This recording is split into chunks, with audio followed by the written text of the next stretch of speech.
Good morning, afternoon, good evening, good day to all of you wherever you are. Welcome to the SEJ Show. I'm Amanda Zantal-Wiener, Editor-in-Chief of SEJ. And today, once again, I am thrilled to be joined by Matt Southern and Roger Montti to talk about a very momentous May that Google has been having. So, gentlemen, good morning. Thank you again. Great to have you back. Morning. Morning. Thanks for inviting us back. Of course. I didn't have a choice. No, I'm just kidding. I'm thrilled. I didn't invite you. I did. Oh, I didn't. Well, I didn't have a choice but to attend when I didn't have a choice either. So. Okay, but let's admit it. We're all nerds, and we're all super excited to talk about all the Google stuff that's happened in May, right? Of course. Yeah. SGE, AI. I hate to admit it, but yeah, I'm pretty passionate. Do you hate to admit it, Roger? Do you? Yeah, because when I see these LinkedIn profiles saying I'm passionate about SEO, I was like, really? Yeah, you're passionate? Are you really passionate? It's like I can think of a million things I'm passionate about. I don't think of SEO as being passionate. You really like SEO? I think I am.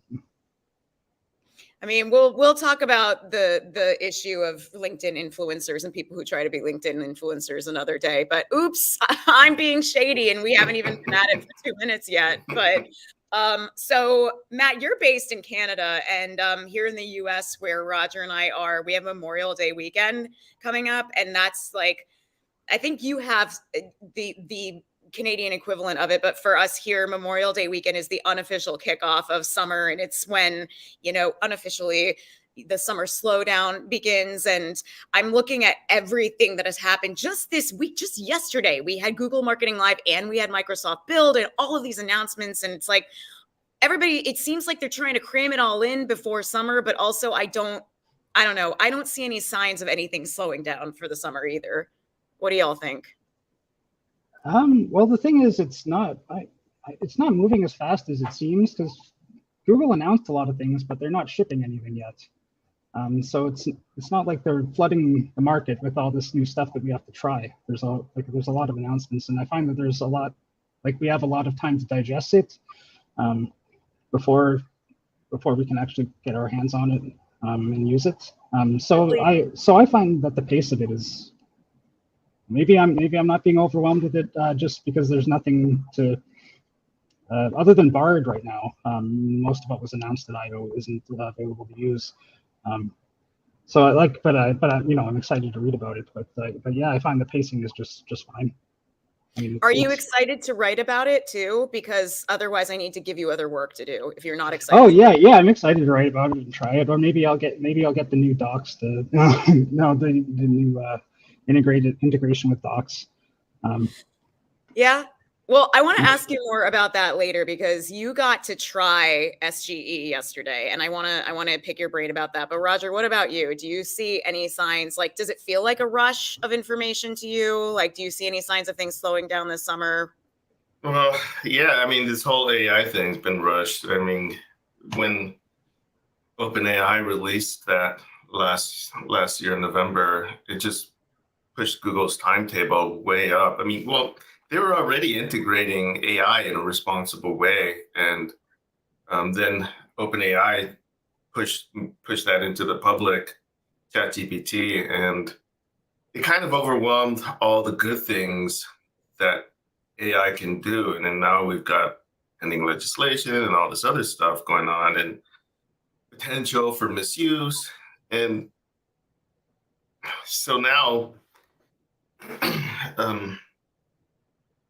the pace of development, since it's an open source, we've got so many things happening. I mean, if you go to Hugging Face, seems like every day they got 5 new projects being published, and it's like I got to pick and choose which one seemed like the most important, consequential to report, because there's so much happening. And yeah, but as far as the summer, as far as AI in search, I think that might slow down. But Google has a history of pushing things without announcing them over the summertime, although there are some updates too. But there's been a history of Google pushing important changes related to how search works during the summer, and then announcing it in the fall when everybody's back. Mm-hmm. Yeah, because that seems to be the cadence for all of the major platforms is, they have the summer conference the spring conference season and then the fall conference season. So it seems like maybe we're following that cadence as well. But Roger, you said the L word, which is legislation. And every time somebody says legislation, you have to take a drink of coffee because it's 11 o'clock. But that's a whole, oh my gosh, we have so much to discuss. I don't think we're probably lots of fun at parties, but I don't think an hour is going to be long enough for us to talk about anything. But as long as you brought it up, and talking about legislation. So, I feel like some of us have a healthy bit of skepticism, seeing the things that we've seen over the years. And this is bringing up almost, I don't know, it's conjuring memories of all the social media legislation talk in 2018 when Mark Zuckerberg was under fire and he had all of his congressional hearings. And now we have the OpenAI CEO calling for AI to be regulated and legislated. But, there's been some debate also about why he's calling for regulation. So let's talk about the L word. Let's talk about legislation. Who wants to go first? Well, I can go first because I got a lot of things to say about it. From the first time I saw the OpenAI, what's his name? Sam Altman or Alton? Yeah, whatever. Sam Altman. Yeah. The first thing that came into my mind was, okay, he wants to put the lid on open source AI. And when you look at what Google recently published in their Google AI policy agenda paper, the only time they mention open source is in the context of assigning liability for harms created by AI. So it seems like both OpenAI and Google are afraid of the democratization of AI. And right now, people are building chatbots for like $500 or less, and so the technology is out there, and people are building their own things. Like Jasper AI is working with Cerebras, which provides AI infrastructure, and their whole. A lot of people think Jasper AI is just taking a Chat GPT feed and modifying it. No, they actually built their own large language models using the Cerebras infrastructure. And it's very unique to them and very specific, what's called domain specific AI. So, that's going to pose a problem for them, and they want to keep a lid on it, in my opinion. And that's what all this talk, that's why you're seeing the first strike from Google and the OpenAI about legislation, because they want to put their they want to control what the laws are, and so they're doing things like, oh well, you should use these policy frameworks with ISO and the OECW or something like that. All these organizations that are formulating frameworks for laws and regulations, so that the whole world can have be cohesive and have similar laws across borders. What we don't mention is that the ISO and these other foundations and nonprofits are stacked with Silicon Valley insiders. So, they're kind of like stacking the deck with their own cards, and then like handing these deck of cards to the legislators saying, here, you can use this to create laws, and it's going to be to their favors. That's what they're trying to do. Well, how about you, Matt? I've made you and Christy, our associate features editor, sit through all the hearings. I made you sit through SCOTUS testimony 2 days in a row, although that's a separate issue altogether. But you know what? Well, it's not entirely separate, but what do you think of what Roger said? What do you think, you know, of and you know, again, also being based in Canada, this is all, you know, conversation that's happening in U.S. lawmaking bodies. So, what is your take on it? Well, initially, I'm leaning more towards Roger's side, but initially I was watching the the hearing with Sam Altman, and it just seemed a little too friendly compared to previous hearings. Like, you know, everyone was kind of, you know, it's unusual for a company like that to just, you know, welcome regulation, almost like they're just asking, like, please regulate us, and they're even giving them, like, you know, giving them suggestions of how to do it and everything, and this is how you should regulate it, and, you know, please trust us. We're the ones who will, you know, we won't let you down. We'll be the responsible ones. You know, please don't let anyone else don't let anyone else run wild with this stuff. But you can trust us. We're the good ones. That's starting to be the message that I'm hearing when they're a little pushing too hard for their own regulation. So and to what Roger said, there's the democratization of AI that would really prevent either, you know, Google or Microsoft from becoming having a monopoly on this thing.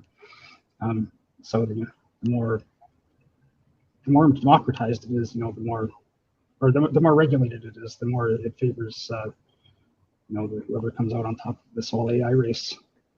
Yeah. You know, Matt, I really like it when you sound just like the tiniest bit salty. And it's like, oh, trust me, I'm the good guy. You can trust me, baby. You know, like, I love that. And it's like, but because it's true, And I mean, you know, I would never say that in certain circles, but it's kind of accurate. And I mean, I'm sure you all saw the Twitter memes going around the day of that hearing, but it was, you know, because we watched, you know, I'm sure you two were there for Mark Zuckerberg's hearings and his testimony, and then the TikTok CEO. I would not exactly call that a copacetic setting and exchange of ideas and comments, but you're right. This one, you know, what I got pulled into a meeting, but when I asked you how it was, you both said, you know, it seemed more civil. And so I don't know, that's just a really interesting observation about it. So, but yeah, how does that, you know, because Roger, you wrote an article for us not too long ago about the white paper that Google published about, you know, responsibility and ethics in AI. And you know, they also keep saying in all of these events, you know, oh, we're going to build this responsibly. And even at IO, I almost said AIO, but even at IO, they, you know, had a whole segment on, you know, here's how we're building this with, you know, responsibility in mind. And maybe I missed something. Maybe I didn't have enough coffee that day, but I'm like, I'm sorry. So where does the building it with responsibility part come in? Like, because I didn't hear that, but I don't know, Roger. What do you think? You read the white paper. You wrote it up. Yeah, I think Google really, okay, Google has caught fire for firing a bunch of the ethicists that were working with their AI. And that's, you know, bad optics. And I personally believe that the current leadership is short-sighted and not really looking at the long term. And something like, you know, firing these people was just a bad idea. You know, it's just, and now they're open to the criticism that they don't care about ethics. That's just what that happened, you know. But I believe that Google actually does believe in ethics and responsible development of AI. And they've been adding AI to a lot of products behind the scenes. Like when you use Google Maps or whatever, you're using AI. And that's a responsible way to introduce it. And they have long been had this chatbot inside Google. Like when that guy said that Lambda was sentient, he wasn't talking about the kind of chatbot that we're playing it with. He he was using, according to him, he was using an internal chatbot at Google that that was trained on pretty much every data source that Google has, like books, whatever. If Google had an API, according to this guy, then it was trained with that. And this internal one was like really scary, powerful. And that's the one that he said felt like it was sentient. But that's not what Google's releasing. So and a lot of the research that Google does is in the medical field and other scientific fields for AI. And that I was kind of looking forward to a lot of those breakthroughs, you know, them releasing more of that and seeing that come. And then OpenAI AI came out with this other stuff, and Ray Kurzweil, I don't know how to pronounce his name, he said that the whole thing about pausing AI was a bad idea, and I agree. And the reason he said that is because there's so many cool things that AI can do. Specifically, I'd like to improve our lives, like extending our lifetime, finding cures to diseases, things like that, which currently being rolled out by Google and Microsoft and OpenAI is trivial compared to what Google really wanted to do initially, but now their hand is forced, which, I don't know, is it a mistake? Maybe, but the way Google's rolling it out seems like a respectful approach towards creators, publishers, and anybody who depends on web traffic. And I know people are freaking out, but I have good reasons to say that. It's not just an opinion, but there's like facts that I looked into it, and I think Google's approach makes a lot of sense. If you're going to do AI, the way Google's doing it is good. I didn't realize I was muted just now. That's always fun. Happy day. Good morning, everybody. Yeah, so let's talk about people freaking out because, you know, for better or for worse, I do spend a lot of time on the Twitterville, and you know, I really should not spend my downtime on there, but like over the weekend especially, I don't know why, I seem to see an influx of just a range of responses to freak out about SGE and, you know, no, don't panic yet because we haven't seen what it's going to do. And so on that note, Matt, you did get to get a hands-on preview of SGE yesterday, and I'm sure there's only so much you can tell us, but I mean, what are your initial thoughts? Are you freaking out? Should we freak out? Actually, I didn't get the preview yet. Like not the hands-on preview. I got a pre-brief. But it was the previews coming at a later date. But it was basically just a condensed briefing of what was seen at I/O. So I know the same as everyone else at this point, but yeah, responsible is that was from the pre-brief. That's I mean, if I could sum it up in one word, it's like responsibility. That's what they're going for with this. They're not trying to rush out anything. Yeah, they're being very thoughtful, considering every angle. It's kind of like the opposite of Facebook's old mantra of like move fast and break things. That was Facebook, right? Or used to be.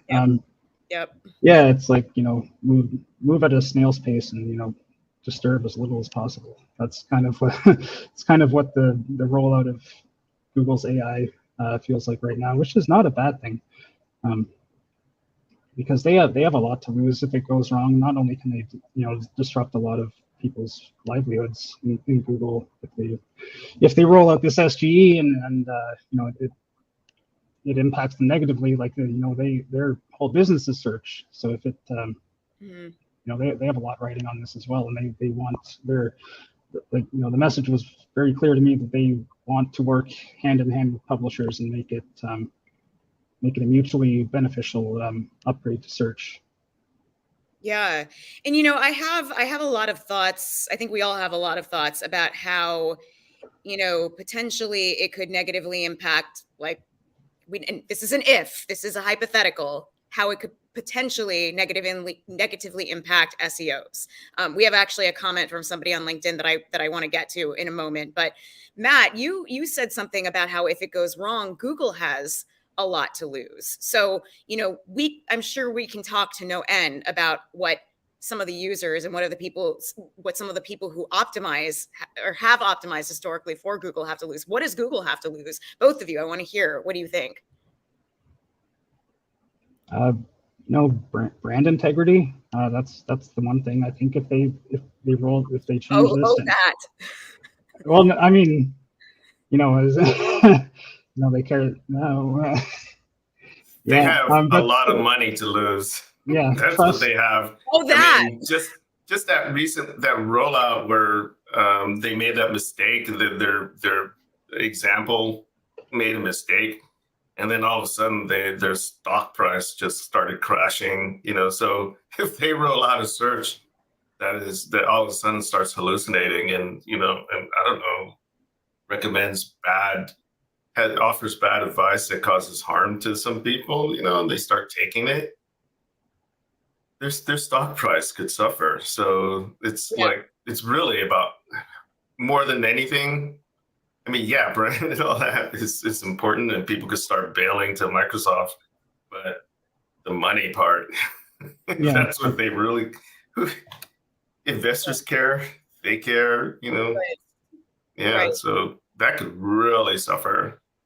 I mean, you said, yes, follow the money. I actually, don't make fun of me, but there's a Canadian murder mystery that I'm obsessed with, Matt, where one of the main characters is always saying, he's always saying to the main detective character, follow the money, Murdoch, follow the money. And that's the pot of gold at the end of, the platform's rainbow. But there is a liability element to it as well. Maybe because we just saw the Supreme Court decision that we thought maybe could impact Section 230, but now it's looking like it probably won't. But I mean, is there liability also when we're talking about responsibility and ethics, is there the liability element to consider as well? If, the AI gives really terrible advice and people follow it, and there, are repercussions for that. Yeah, the Section 230 protects against third parties offering advice. And the thing about any search engine search results is that people have sued Google for not sending them traffic and saying, oh, they made these decisions that affected me negatively. And Google's defense has always been, well, it was our editorial decision, and this is and it's free speech. And so they actually use free speech and the fact that they decided that, oh, this is the way we want our search engine to work. That was their defense. So it's kind of hard to then jump on this other horse and say, oh yeah, we have nothing to do with this. This isn't our editorial decision. Either one or the others, and the Section 230 protects publishers because it's not their editorial decision what third-party users publish. So I'm not a lawyer, but I don't think Section 230 is going to help them if they start offering bad advice, because you're either exercising editorial authority on what is displayed there, or you're not, and just letting third parties say whatever they want, and that's not really happening. But I don't know, I could be wrong, but that's what it seems like to me. You're on mute. Let me just drink this entire bowl of coffee here. Yeah, I mean, Matt, you were there for the oral arguments in both of those cases. Do you have anything to add?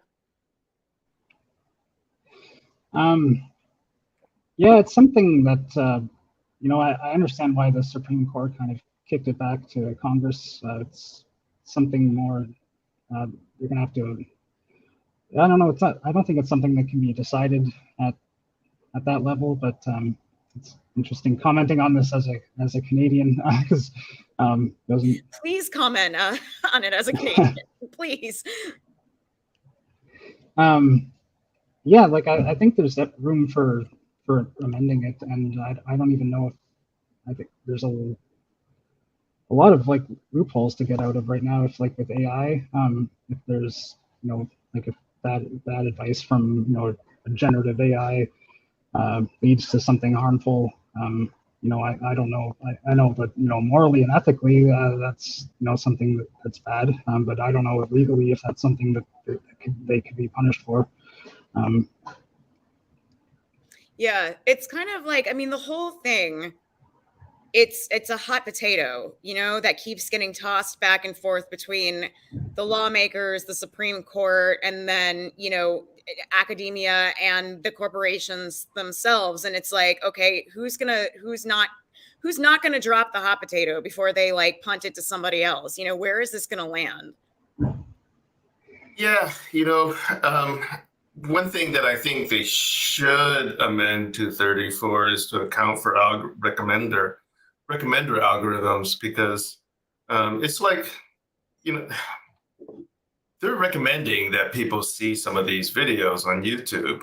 And, if you increasingly look at violent things, and next thing you know, you're looking at videos advocating the overthrow of whatever country you belong in. And, those videos are out there. If the algorithm would begin to show these things to you, if that's what you tend to enjoy watching. And it's kind of disturbing that, Google knows these videos are out there, and why don't they get rid of these? I mean, in their SERPs, in their advertising, they don't allow certain kinds of advertising because they think it's harmful.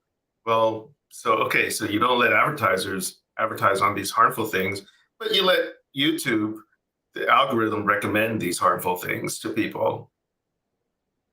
I don't know. It's a double standard that I think Google should try harder to get rid of these videos and hide them and not allow them.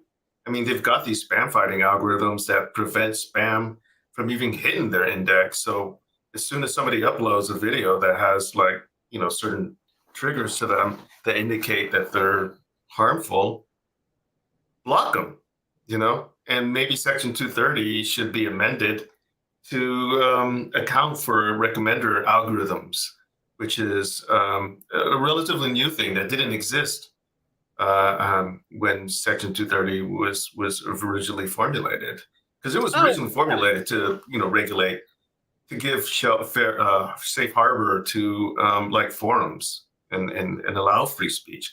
Section 230 is about allowing free speech, and but let's face it, when it comes to people advocating harm, it might seem controversial, but there should be limits on free speech. Because free speech, really, the right to free speech is only the right to be able to say what you want and not have government and put laws in to prevent you from speaking. That's what free speech is. When I walk into your house or Matt's house or anybody who's watching, when I walk into your house, I can't go in there and say whatever the hell I want. You have the right to kick me out. So when you go to a website, whether it's YouTube, Twitter, or some random forum, if you don't can abide by their terms of service that restrict what kind of speech is allowed there, they have the right to kick you out, because there is no free speech on websites. You don't have a right to free speech on Twitter. You don't have the right to free speech on Facebook. There's a terms of service that limit what you can say. And I'm pretty sure YouTube must have a terms of service. So Section 230 maybe can be amended to require publishers like YouTube or platforms, to actually hold them accountable to abiding by their terms of service and making sure their recommender algorithms do block content that doesn't abide by their terms of service.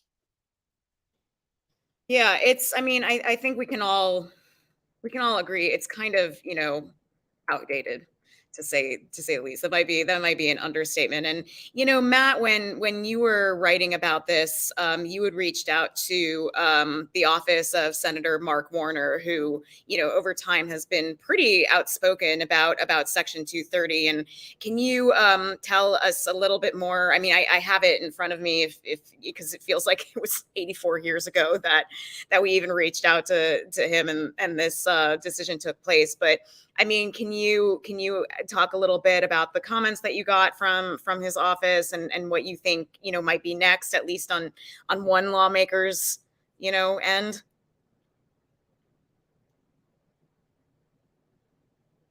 You're mute now. You're muted. We all need more caffeine. My mistake. That's where my Canadianness runs. Is it's hard to comment on that the lawmaking process, just because I'm not like as familiar with it as in Canada. But Right. But I know that he's very much an advocate for amending 230, and actually Roger raised an interesting point that it shouldn't even have to depend on the lawmakers to to enforce this stuff. It should be like Google should be they should be the good guys here and kind of be more proactive about getting this stuff off the platform. Like Roger said, as soon as you upload something, there should be a way that it can detect whether it's harmful or not, because they can do that with copyrighted material quite easily. If you upload, like even on YouTube, if you upload a video and it happens to have a copyrighted song in the background that you're not even playing, like it can detect that, and it'll be like, there's copyrighted material in here. You can't publish this. So I mean,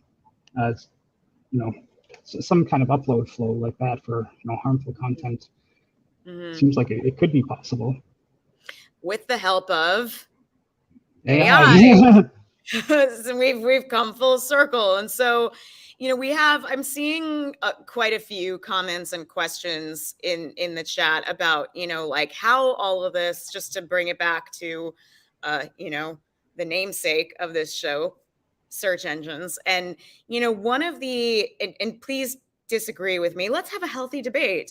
The big takeaway that I got from IO and the way Google is looking to change the search experience there is, and also as we saw at GML yesterday, changing the advertiser experience, is making everything conversational, which, by the way, I feel like we've seen this before. Conversational marketing with chatbots, et cetera, was a really big deal. Like, I was at HubSpot at the time, and we even had hired a bot guy, which, story for another day. But I mean, it seems like there's a big emphasis on a conversational approach to all of these things. And one of the users on LinkedIn who's watching said, fair to say that conversational AI poses a serious threat to Google's business model.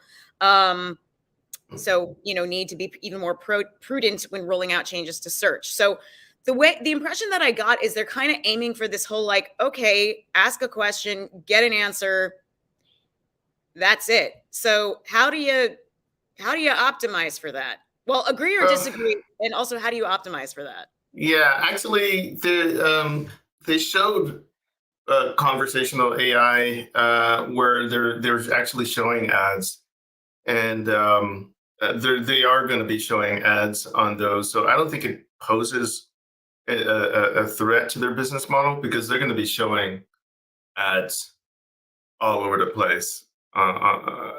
Maybe even more, because right now, with the examples I saw, they're showing about like three links, and with the image and stuff, like almost little mini featured featured results. And then they're going to have ads below that, to the left of that, all over. So I don't think it's going to impact. In fact, when they, if the answer is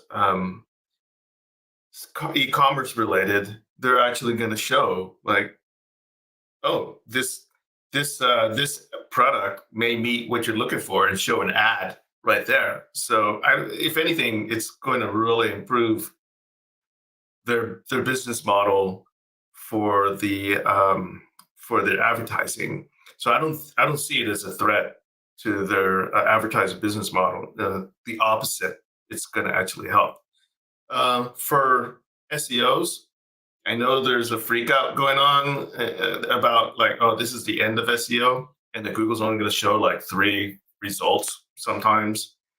And I think that has to be taken into the context, the awareness of the fact that something about 50+% to as high as like 68% of click-through rates on the search results are in the first 3 links on the top of the SERPs, positions 1 to 3. And the rest of them are pretty much from the ads, which is like another 25 to 30% of clicks are in the ads. And below position 3 is just like not that many clicks anyway. But you're like, oh, but what about positions 4, 5, and 6 or whatever? Well, the conversational AI actually starts playing the role of what the people also ask and the other search refinements do in the SERPs right now, which is like, it will start to suggest like, well, it's this, it's that, and it'll play that role. So if your position would ordinarily be in position 4 and 5 because it's a different user intent than what's on position 1 to 3, then your search results will begin to populate when the user refines their query. So I think the fact that Google chose to show 3 search results in the conversational AI is really interesting, because it really aligns with our understanding that majority of clicks go to the top 3 anyway, because that's what probably most aligns to the user intent. So as far as SEO, I don't think it's going to be that big a change, but I've been thinking about this. I think how you write content should change a little bit. And one thing I think that you're going to have to increasingly start thinking about when you're creating content is to think of it in terms of a summary, of a helpful summary, because that's what Google's showing in their search results, is that when they're showing a little summary and then a little snippet from websites that support that or where they got that kind of summary. And so if your content, if you write your content thinking, okay, if somebody searches for this, what's a good summary? That's kind of how I would write it, so that it's SERP friendly, summary friendly. It's kind of like the same way people might write for featured snippets, right now. And I'm conscious of that when I write, what is, ChatGPT. ChatGPT is by OpenAI, blah, blah, blah. And then you throw your important entities in there that relate to the topic, and make sure and hopefully it aligns with the way the machine understands what the topic is about. So I think that's going to play an increasing role. And so I don't want to get too deep into the entities voodoo, but a little bit of understanding what entities are and how they relate to how machines understand what a topic is about is going to be increasingly helpful. Yeah, they almost seem to be leaning into the idea of, oh, this is going to be a very simplified, much more simplified experience. And, it's like, okay, so are we making optimization synonymous or even replacing it with, simplification? And, at the same time, they recently teased updates and changes that are coming. And Matt, you caught this in one of their official blog posts on the keyword, about how it's going to incorporate more hidden gems. So how do you have these, how do you incorporate and integrate these hidden gems and like the corners of the internet, but also, at the same time, leaning into this simplified experience. And, you and I chatted a little bit about that, but after seeing everything that's happened since then, where do you land?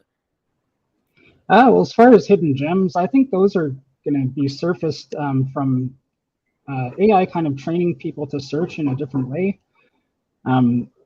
Because just looking at the examples that Google shared at I/O of how this SGE is going to work, they use extremely long tail queries that are, not something that the average person searches for. Like I'm looking at the blog right now. It's a good bike for a 5-mile ride with good bike for a 5-mile commute with hills. Like that's extremely specific, and that's going to return a whole different set of content than if you just searched for a good bike for like a good bike for sale. So that's like, I think those are kind of once people see what they can do with this, like they're gonna like people are gonna search initially the way they have, and then but this SGE gives you the opportunity to refine each search. So you can search for something, and then if you don't get what you're looking for in that search, you can ask a follow-up question to get more specific. And then I think that's going to help return more relevant content, more relevant ads. So that could even maybe help Google's business model in that way. More relevant ads means more clicks for advertisers. Then they're happy and they're spending more money on ads. So I kind of have more like, I'm always cautiously optimistic, with these sort of things. With, I just also have a healthy amount of skepticism at the same time. But, I see some potential in improving Google's business model like this. Yeah. Well, when you brought up go ahead, Roger. Oh, yeah, Matt raises an interesting point, and it kind of goes to the heart of what somebody in the chat comments said. She wrote, what about businesses that get one $50,000 client from a few visits in those mid-range rankings? And that's a great question.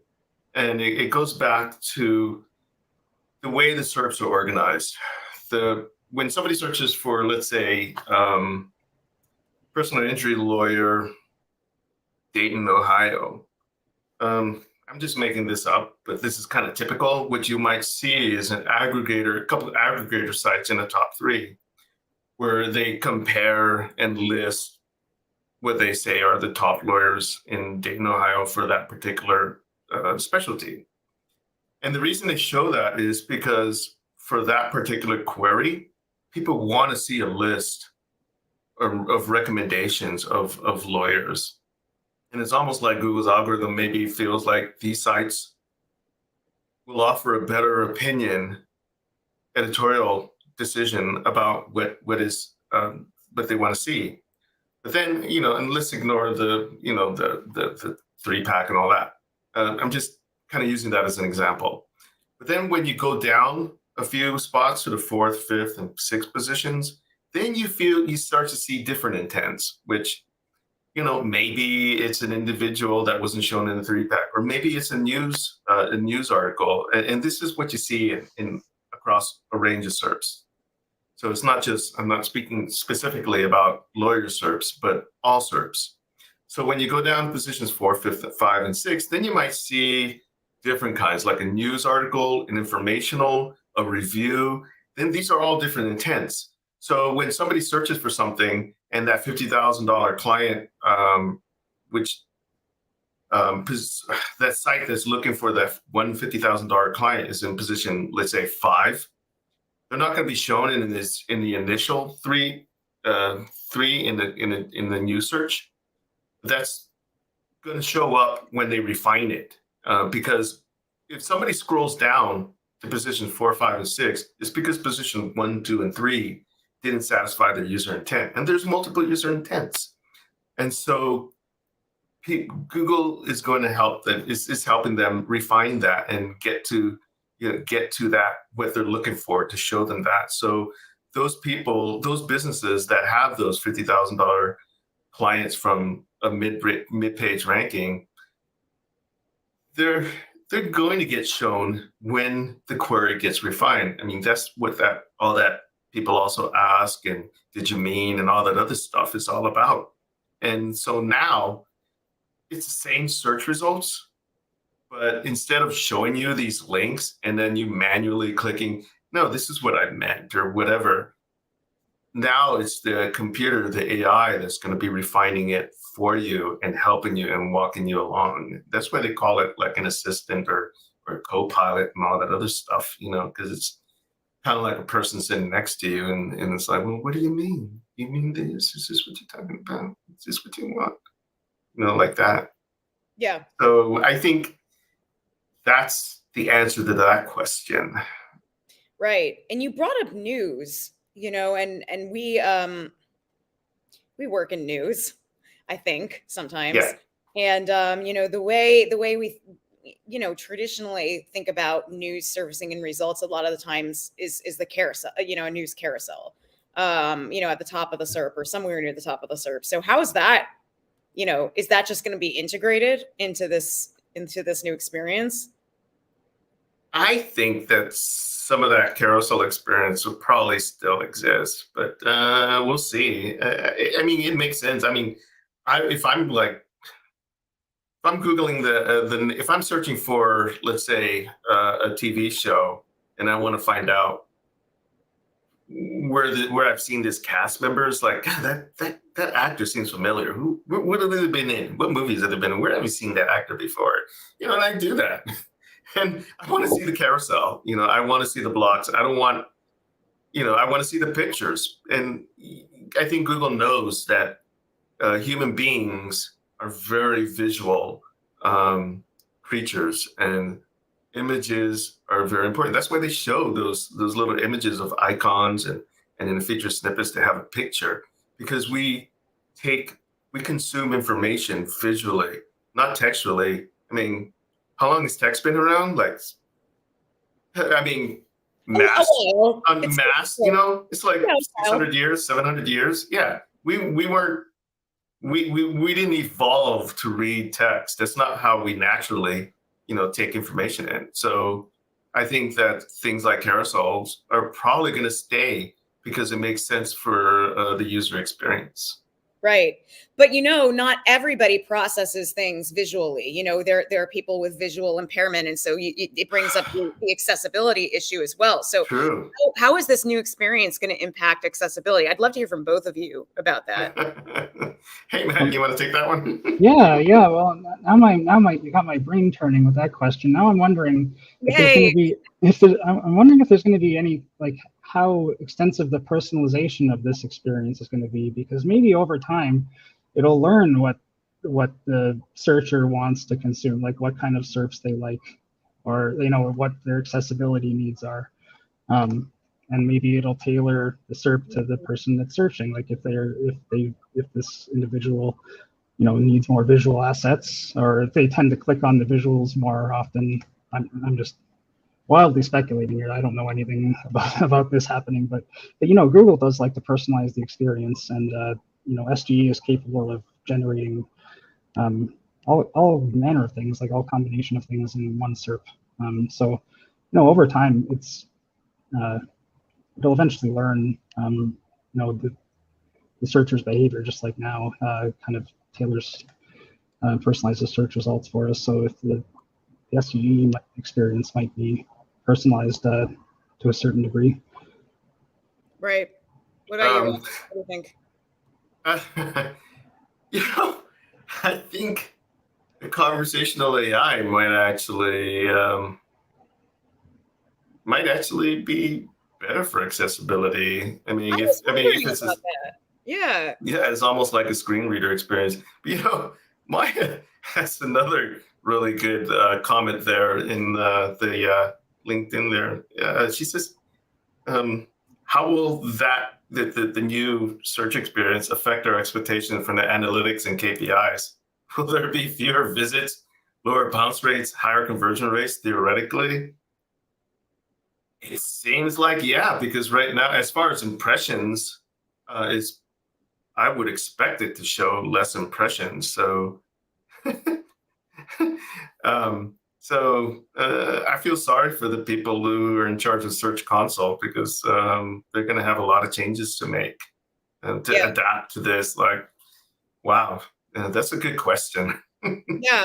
Well, that's why I kind of framed the question, which you both answered wonderfully about, but that's why I framed it that way, where it's like, if you just get the information you need right there, right in the search experience, then like, how do you, what do you do? What do you do as somebody who uses the Search Console, et cetera, et cetera? Yeah, I mean, before, like if you in position 6 or 7, whatever, or Google would show it as an impression, even though nobody clicks on it. But then it gives you an idea that, okay, I'm kind of within batting distance of position 3. I'm kind of getting close. So will Search Console not show that?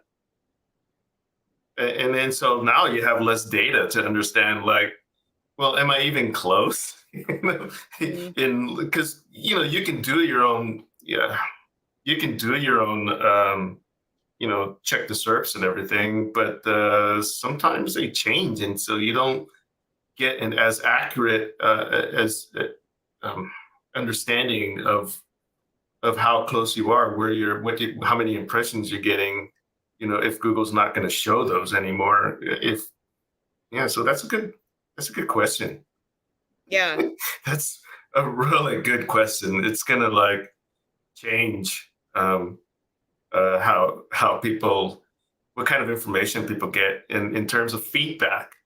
Right. And I know when you're doing analytics and looking at Search Console and feedback from how your sites are performing, keywords and stuff, that feedback is so important because it helps you decide, like, gee, I could be doing better, get more traffic if I devote a little more resources to this page that is like, maybe according to the impressions, I'm like position 40. If I get a little higher, I'll get more traffic, and it's a valuable keyword. And right. Maybe Google won't show that anymore.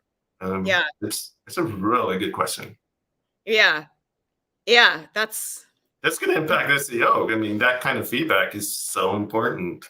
How do you optimize if you don't know, that, okay, you can do SERP analysis. Maybe you'll have to do a little more SERP tracking, tracking, where the SERPs are and where you are. And maybe that's going to be more important. That's going to be good for the website, the businesses that provide that kind of data.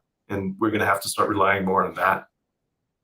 Well, so Jonathan on LinkedIn asks a very spicy follow-up question to that. I mean, it's a similar wavelength to the questions we've been discussing, but he asked, how will this encourage companies to keep putting out content if they don't receive the benefit of traffic or conversions?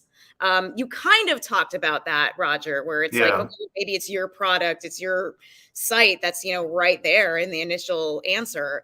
But, like digging into, and Matt too, I'm curious to hear your thoughts because you've been also covering this in real time. Like what's the encouragement? What's the motivation? I think that they're really, it looks like a major change, but if you consider that the top 3 positions get most of the clicks and then most of the rest go to the ads, it's not really changing anything. It's not really changing the way traffic is distributed to websites that much, because Google is showing the top 3 results for each query. They're showing websites, and they have stated, I wrote it down somewhere. Hold on, let me see. Somebody said, I wrote this down, took notes actually. They said search will continue to be your jumping off point to what makes the web so special. It's diverse range of content for publishers, creative businesses. I don't think that's lip service. The examples they showed do show Google sending, displaying links to websites. So as I said already, it's not really that much a change visually. It looks like, oh, where's positions 4, 5, and 6? Well, that's going to wash out when a user gets those results and it's just for positions 1, 2, and 3, but not their user intent. So that's going to get query refined. And then your position will search. So if they do a search and then Google, and you're looking for a product, and then instead they show you, reviews, and you got money in hand, Google failed. And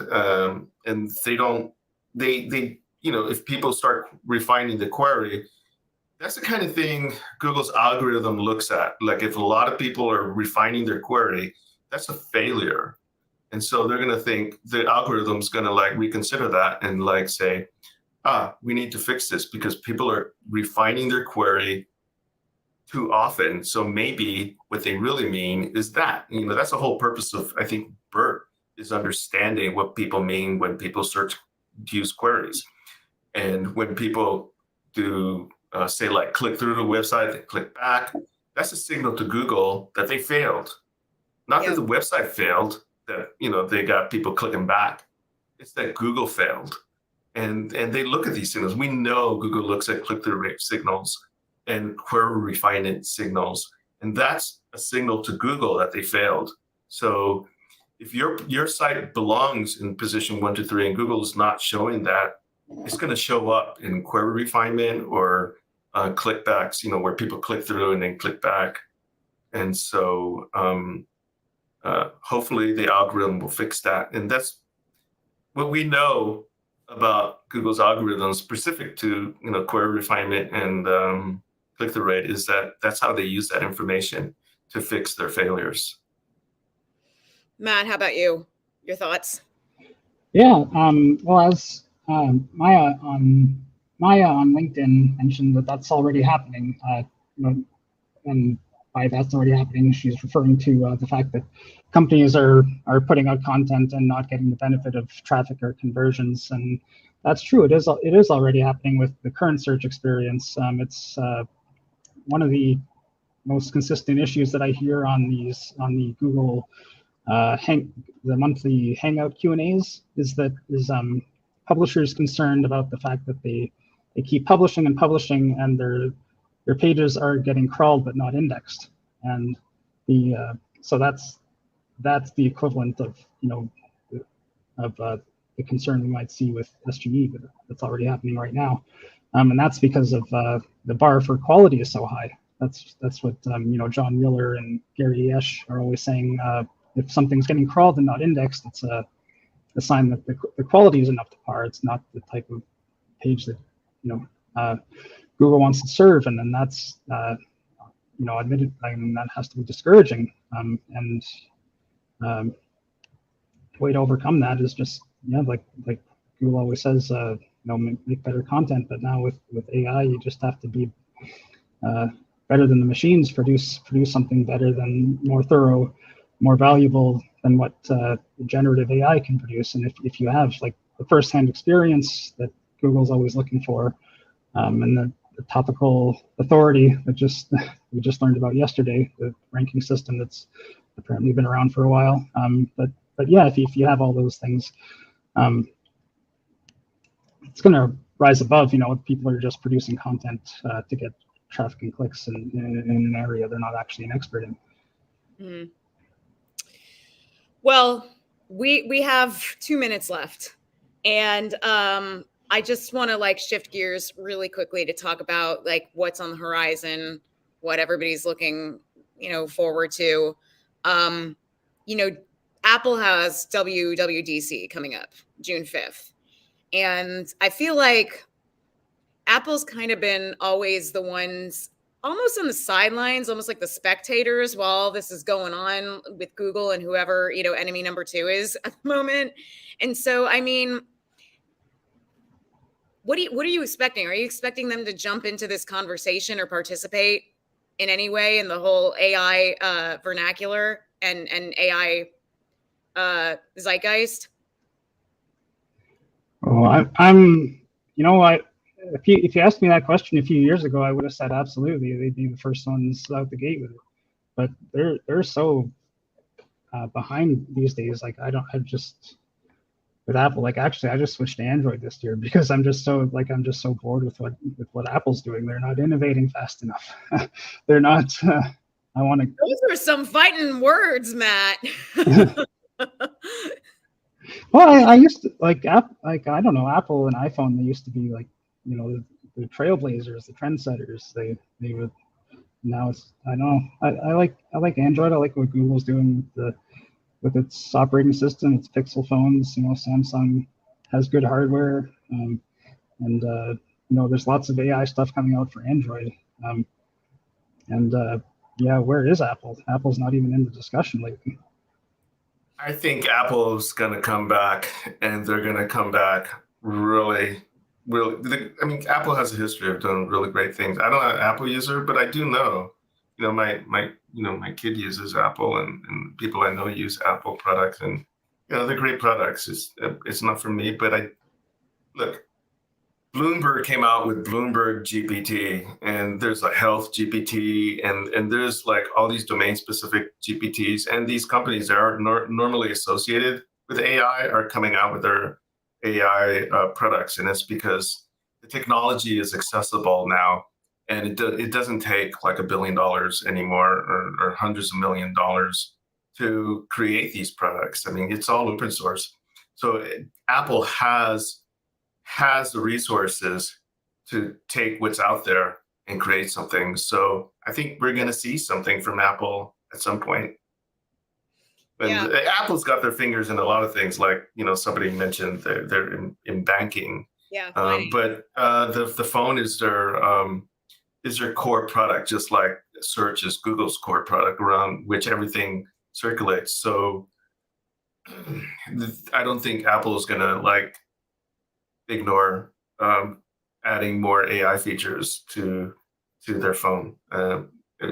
Right now, the technology is within reach of everybody. So why wouldn't Apple innovate on that space? So I think we're going to see some cool things from Apple. So maybe not on June 5th, but eventually. You know, the technology is progressing so fast. Yeah, you never know, but maybe not.